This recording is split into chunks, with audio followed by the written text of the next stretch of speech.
বাংলাদেশ সেনাবাহিনীর কমিশনড অফিসারদের ম্যাজিস্ট্রেসি ক্ষমতা দেওয়ার সুফল বাংলার জনগণ ভোগ করবে বলে মন্তব্য করেছেন স্বরাষ্ট্র উপদেষ্টা লেফটেন্যান্ট জেনারেল অবসরপ্রাপ্ত মোহাম্মদ জাহাঙ্গীর আলম চৌধুরী। গাজীপুরের শফিপুরে বাংলাদেশ আনসার ও ভিডিপি একাডেমিতে সমাপনী কুচকাওয়াজ অনুষ্ঠান শেষে উপস্থিত সাংবাদিকদের প্রশ্নের জবাবে এই মন্তব্য করেন তিনি। উপদেষ্টা বলেন, সেনাবাহিনী অনেকদিন ধরে মাঠে থেকে জনগণের সেবায় কাজ করে যাচ্ছে। জনসেবা ও আইন শৃঙ্খলা রক্ষার স্বার্থেই তাদের ম্যাজিস্ট্রেসি ক্ষমতা দেওয়া হয়েছে। জাহাঙ্গীর আলম চৌধুরী বলেন, আমাদের আইন শৃঙ্খলা রক্ষাকারী বাহিনীগুলোতে জনবলের স্বল্পতা রয়েছে, সেটা পূরণের লক্ষ্যেই কাজ করছে সেনাবাহিনী।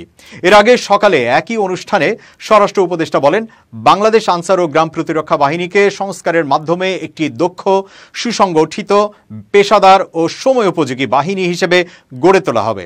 এ লক্ষ্যে যা যা করণীয় স্বরাষ্ট্র মন্ত্রণালয়ের পক্ষ থেকে তা করা হবে। তিনি বলেন, বাংলাদেশ সৃষ্টির ঐতিহাসিক প্রেক্ষাপট থেকে শুরু করে স্বাধীনতার পরবর্তীতে দেশের প্রতিটি জরুরি মুহূর্তে আনসার বাহিনীর সদস্যরা গভীর দেশপ্রেম নিয়ে এগিয়ে এসেছেন এবং দেশের আইন শৃঙ্খলা রক্ষা সহ সামগ্রিক উন্নয়নে গুরুত্বপূর্ণ ভূমিকা পালন করেছেন।